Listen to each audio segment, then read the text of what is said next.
Hey YouTube, what's up? It's your boy Sean Austin here from Sean's Rabbit Chain Aquaponic Produce, and we're back with another rabbit farming video for you guys. So today we're gonna take a look at our 3-tier rabbit cages. Now if you've been following us over the last few months, you would have noticed that we began switching from the original cages that we built over to some 3-tier cages that we bought, and we have experienced a few advantages, maybe 1 or 2 disadvantages since going that way. So we just want to take a look at that today, right, and do a little comparison between both sets of cages. So stay tuned for more. We'll be right back after the intro.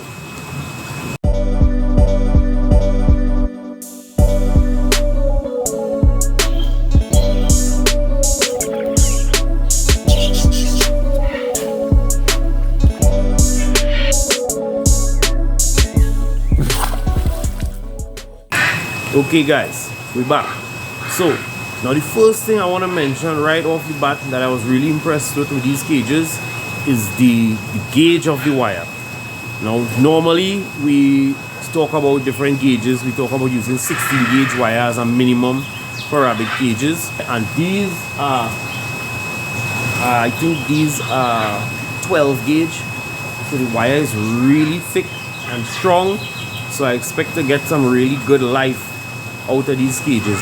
These are also hot dipped, and they are galvanized after welding, so we expect to get a really good life out of these cages, right? We've had some couple of years now that we've been using, and we still haven't seen any signs of rust or anything like that. So that is the first thing that I'm really impressed with these cages. Okay, now the second advantage that I believe we have over using these cages is a better use of space. Let me give you an example of what I'm talking about. Okay guys, so now you're seeing these 2 3-tier cages here. Now in that space previously we had the original cages that we used, these that we built 2x2 compartments, and in this space here we had 10 compartments. We had enough cages there to hold 10 rabbits. Now we took down that cage, and in the same space we put in these 2 3-tier cages. So now in the same space we can house 24 rabbits. So we went from 10 to 24 in the same space.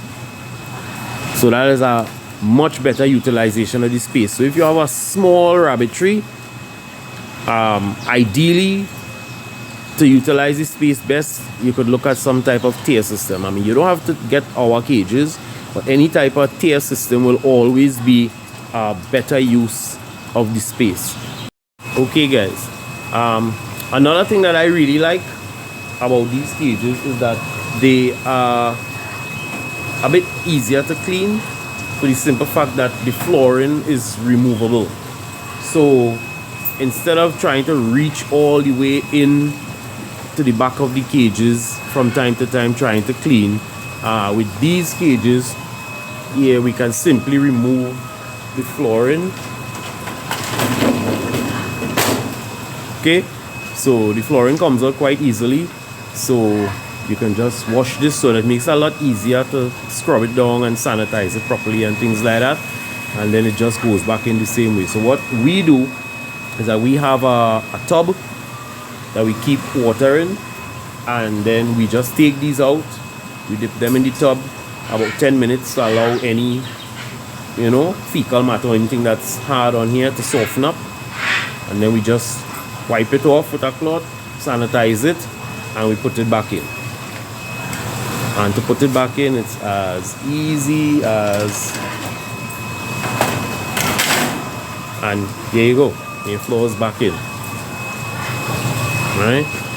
And these are really solid, hard plastic, so again I expect to get some good life out of this, because you don't have to run the risk of any rust or anything, seeing as the floor of the cage is what takes the brunt of the attack from the rabbits with their weight and their stamping plus the urine and all of that. The floor is what really takes all the licks and where you start to see rust spots firstly. So this hopefully will, you know, give us a longer life. Again, there are no guarantees, but like I said, we've had some for over 2 years now and we haven't had any issues so far. So I'll keep you updated with that as it goes along. But so far, we have really good returns from this investment. Okay, another thing that I really like about these cages are the bowl waterers. So previously, we used these, the regular brass nipples that goes into the PVC tee, right? And you know, when you touch them, water runs out. The only complaint I have with this is that a lot of water is wasted when the rabbit is drinking, because as they touch the nozzle and they're drinking, a lot of the water is just running down their face, running down the floor and dripping like that. So you have a bit of wastage there. Over to these guys now, and as you will see, you have a bowl so that the water itself doesn't waste. So when they touch the nozzle, the water they're drinking and whatever isn't going into their mouth actually collects in the bowl. You can see the bowl filling up there, and then when they come back to drink, they drink directly out of the bowl because they go straight for the water. So it's only as they're drinking the water, as the level is dropping and they start touching the nozzle, it'll come back up. So you have a little less wastage. It may not seem like a big deal for most people, but if you have, anytime you have close to 100, 200 rabbits playing with those nozzles every day, trust me, in a day or two you could empty a 400-gallon tank if you don't have a steady water supply. And especially now in the dry season where they're rationing water, every ounce of water really counts. So this is just one other advantage I think you could consider.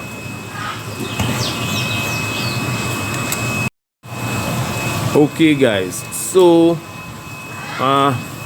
one other thing is, of course, let me see if I can pan the camera there. You'll notice that water reservoir.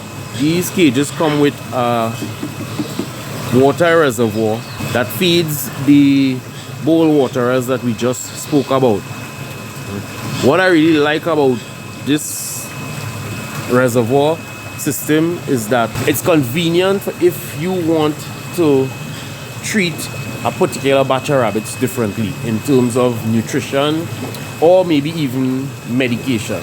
You may have a section of rabbits that you want to quarantine, or you just want to feed them differently or try some new nutrient regime to do, you know, your own little trials and comparisons. So it helps that each set of cages has their own reservoir. Now obviously you could build this yourself with a regular bucket. Most people do. That's what we did in the past, a normal 5-gallon water bucket. The key thing obviously is to install a float valve in it and attach it to your main line or your main tank so that the reservoir remains full all the time and the rabbits don't run out of water. Okay, but like these cages came with the reservoirs, so it was very convenient, and the reservoir has a float and all of that, and you know, areas to drain it, to clean it out and stuff like that. So that is just one other little advantage there. Okay, now my favorite feature of these cages, bar none, is absolutely the doors. Okay, now in the past, the previous sets of cages, the doors opened outward like this, and we had bought those spring latches. I don't have any right now. Let me see, I'll show you a picture in the corner here of what I'm talking about. So those spring latches, those are what we started off with originally, to keep these cages shut. Honestly, over time a lot of those broke like within the first 6 months, and I found they were a bit costly. And I personally, I don't know, I'm not speaking for anyone else, I don't think we got the life value out of it.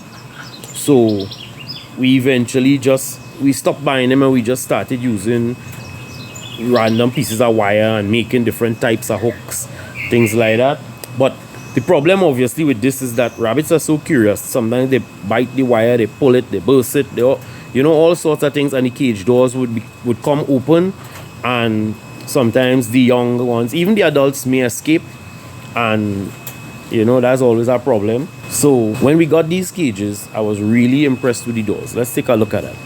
Now, these doors came with a type of spring loading mechanism that keeps the door either open or closed all the time.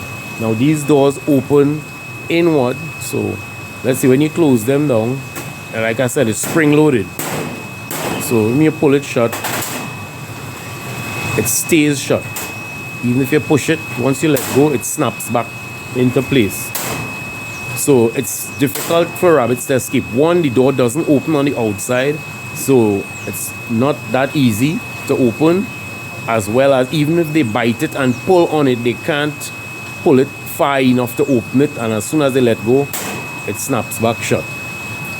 So you could push it open, it stays up, you pull it down, it stays shut. This, to me, is the best thing about these cages. I love these doors because since we started using these, no one has escaped, and I love that. I like to play with it too. One of the last things I'm going to talk about is the nest boxes, the drop down nest boxes.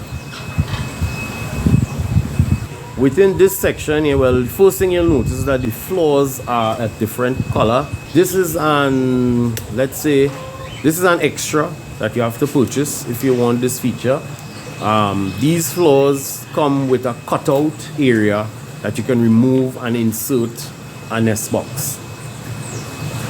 Okay, so it's a drop down nest box. So when you remove the section of flooring, hi girl, when you remove the section of flooring right there where you see that coconut husk is resting, this box then slips into that space and drops below the cage. Now, we've tried the drop down box in the past.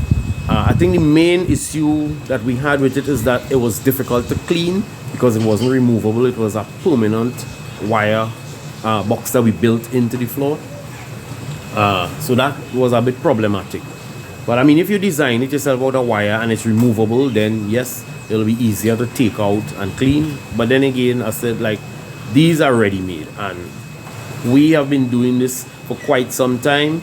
So for us now, it's easier to just purchase this as opposed to trying to reinvent the wheel and build this. All right, that's just us. We have gone that way because it's simpler, it's easier on us because we have so many rabbits to deal with on any given day. We have to maximize our time, and one of the things that we had to cut out was trying to build everything ourselves. All right, so we went this way mostly for convenience and obviously for better production standards. So what I've noticed, okay, in the past we had some other boxes. Let me show you. Previously, we just used regular boxes that we bought and we placed them in the cage, right? So this was one of the first boxes that we used. Obviously, the first problem you have to remember is that you had to tie this down, okay? Because if you don't, then the dough is gonna toss it around like a toy in there, and you're gonna have a lot of problems. It'll be one big mess. Another thing is that the spaces at the bottom, some of the kits, their legs would stick in it, so we lost some kits that way. So I ended up having to cut some plastic and make some floors to keep their feet from sticking in it. So it was extra work, right? The other thing is that because of the amount of spaces in it, we lost some kits due to exposure, especially in cases where the doe didn't do a good job building a nest. You know, because here in the Wallafield area, especially from December to up to roughly February, it gets really cold at nights. So if the doe didn't build a proper nest, you're gonna suffer some losses. Okay, so that was that. Then to avoid some of those issues, we got these, right? So you see, these were solid. So you didn't have the issue with the draft. You also didn't have the issue with their feet sticking in it, but obviously you still need drainage. So we drilled some small holes along the edges for drainage, you know, because you always have that one doe who insists on urinating in the box, so you needed to have drainage for that. So these were a bit better. The main problem with these types of boxes is that sometimes when the doe is in there nursing, if she jumps out and a couple of them hold on really tight, they get dragged out of the box. And then if you're not around to see them in time to put them back in the box, you usually lose them to exposure, especially at nights when it's really cold. Okay, so you suffer some losses that way. Now, which brings us to these drop down boxes. So you see I have the holes there for drainage. The holes aren't that big enough that their feet stick in it. The sides are solid, so you don't get the draft from the wind.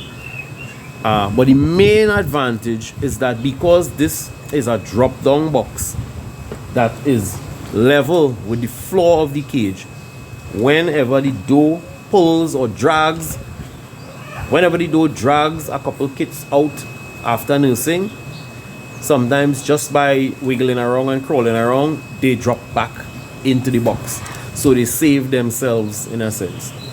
So that way we've had a lot better returns in terms of survival using these drop down boxes. Okay, probably in another video I could give you all some statistics. Alright, I don't have that with me right now, but I know for a fact that we have a better survival rate since we started using these drop down boxes. Right, so let me just give you all a quick glimpse as we look to close off this video. So we have 1, 2, 3, 4, 5. We have 7 here. If we come down here, we have 1, 2, 3, 4, 5, 6. So we have 8 there. We have 3 here. Whereas over here we have another 7 here. Up top we have some there. I mean, we just had a better survival rate since we started using these drop down boxes. So that is something to consider. If you want to design your own boxes, obviously take some of these pointers into consideration, and you should see a better survival rate on your litters as well.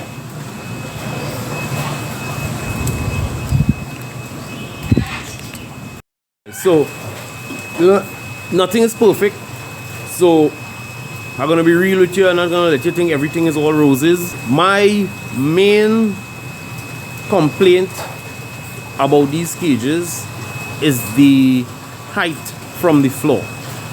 I think they're too close to the floor. Okay, originally that is. Let me show you what I mean. Okay, so originally when you assemble these cages, they are roughly 6 feet in height. So the bottom tier is probably about 8 to 10 inches from the floor. I think they're a bit too low to the ground. So you really have to bend to sweep under them if you have to. And if you're washing down, because they're so close to the ground, those at the bottom, they can get wet sometimes. With that in mind, we took it upon ourselves to extend the legs of the cages. So this is simply because the legs are an angle iron. I think it's a 1x1 angle iron. So we just bought some more 1x1 angle iron, and we joined them on with some purlin screws, and we extended the legs by, let's say, another 18 inches or so. So we raised them off the ground. So it's a lot easier to get below here and to clean and wash down and stuff like that. The downside to that is that the cage is now quite high. So to service the top tier of that cage, look at this, I had to purchase a step ladder. So now, in order to service the top tiers, I have to utilize my trusty step ladder to get to the top. So that's the only downside to it. I mean, it's a give and take. I don't mind using the ladder because I prefer that they're higher off the ground. Keeps them cleaner and it's easier to clean below the cages if you have to. So guys, that's it for today. I hope you found this video useful. I mean, if you're thinking of building your cages and you want to go with the 3-tier system, I think I gave you all some pointers there that you can employ. Or if you're just looking to purchase a 3-tier cage like this, you can contact us.